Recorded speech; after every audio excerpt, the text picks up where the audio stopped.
여자 프로배구 IBK기업은행 아포짓 스파이커 김희진이 수술대에 올랐습니다. 기업은행은 2월 27일 김희진이 부상 부위 확대 방지 및 차기 시즌 준비를 위해 구단과 협의를 통해 수술을 결정했다고 밝혔는데요.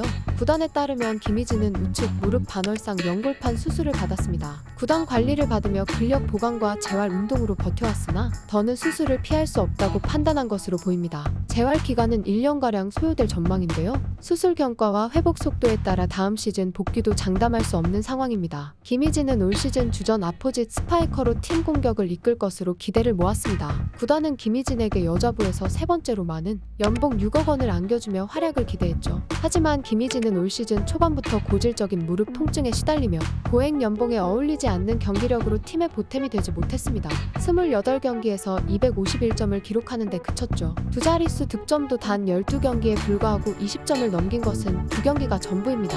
어떻게 보면 예견된 결과일 수 있는데요. 김희진의 무릎이 고장난 건 이번이 처음이 아닙니다. 지난 2021년 5월 오른쪽 무릎 뼈 조각 제거 수술을 받은 김희진은 모두의 예상을 깨고 두 달 뒤 2020 도쿄 올림픽에 출전했습니다. 김희진은 스테파노 라바리니 당시 대표팀 감독의 호출을 받았고 올림픽을 위해 더욱 속도를 내 재활에 전념했지만 무릎 상태는 심각한 수준이었죠. 겉으로 보기에도 통증 부위가 부어올라 있었음에도 투혼을 발휘해 자리를 지켰습니다. 김연경도 김희진에게 고마움과 함께 미안한 기색을 보일 정도였죠. 김희진이라는 이름값에 비해 저조한 성적이었으나 누구도 그에게 돌을 던질 수는 없었습니다. 라바리니 감독이 그를 찾은 이유 또한 김희진을 대체할 만한 아포짓 스파이커를 찾을 수 없었기 때문입니다. 올림픽 4강 신화를 이룬 김희진은 대회 이후 김연경 못지않은 슈퍼스타가 되었는데요.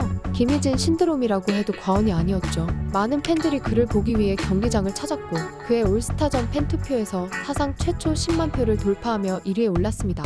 그러나 김희진의 몸 상태는 계속해서 문제가 생겼는데요. 1라운드 도중 동료의 발을 밟고 넘어지며 무릎이 꺾이는 부상을 당하기도 했습니다. 검진 결과 관절 연골 부종으로 최악의 상황은 면했으나 그렇게 김희진의 무릎 상태는 조금씩 약해지고 있었습니다. 지난 시즌 종료 후 연봉 6억 원의 재계약을 한 그는 아포짓 스파이커로 시즌을 시작했지만 무릎이 더욱 악화돼 출전 시간이 점점 줄어들었고 김희진의 영향력이 줄어들며 IBK기업은행은 6위로 추락했습니다. 본배구 희망도 사실상 사라졌죠. 과거와 같이 채공력을 활용한 공격을 펼치기엔 부담이 커진 게 사실인데요. 노련함을 살려 상대의 허점을 노리는 시간차 공격 등으로 팀에 힘을 보탰지만 휴식이 필요한 무릎에 지속적으로 피로가 누적되었습니다. 최근엔 훈련도 제대로 소화할 수 없는 날이 많았고 결국 김희진과 IBK기업은행은 더 늦기 전에 결단을 내린 것이죠. IBK기업은행은 부상 부위 확대 방지와 차기 시즌 준비를 위해 구단과 협의해 조기 수술을 결정했다며 조속히 복귀하도록 최대한 지원할 예정이라고 밝혔습니다.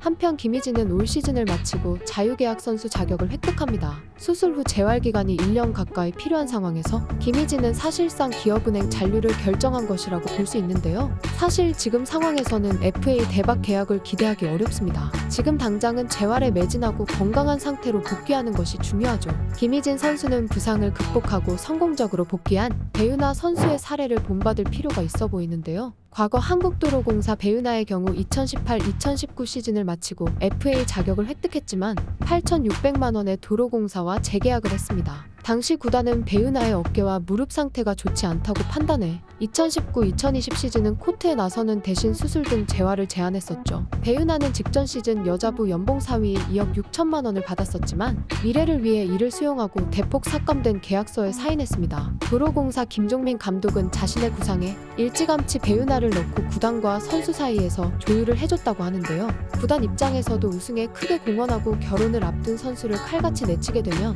구단 이미지에도 타격이 크기 때문에 결과적으로 잘된 일일 수 있습니다. 배윤아는 힘든 재활의 시간을 보낸 끝에 현재는 리그 정상급 미들 블로커로 활약 중입니다. 한편 김희진은 배윤아처럼 깜짝 반전을 기대하기는 어렵다는 평가도 있는데요. 포지션 역시 외국인 선수가 주를 이루는 아포짓 스파이커라 나머지 구단에서도 김희진에게 큰 관심을 두지 않고 있는 것이 사실이죠. 미들 블로커로 포지션을 옮긴다고 하더라도 다른 선수들과 비교해 압도적인 기량을 선보일지 미지수입니다. 결국 본인 스스로가 얼마만큼의 의지를 가지고 재활을 통해 복귀를 할 것인가가 중요해 보입니다. 한편 IBK기업은행은 여자부 7개 구단 중 6위에 머무르고 있는데요. 김희진이 수술을 받게 되면서 전력은 더욱 약해질 전망이죠. IBK기업은행은 남은 2022-2023 시즌 6라운드 경기에서 다양한 선수를 활용해 김희진의 공백을 완벽히 메울 수 있는 경기를 선보일 계획이라고 밝혔습니다.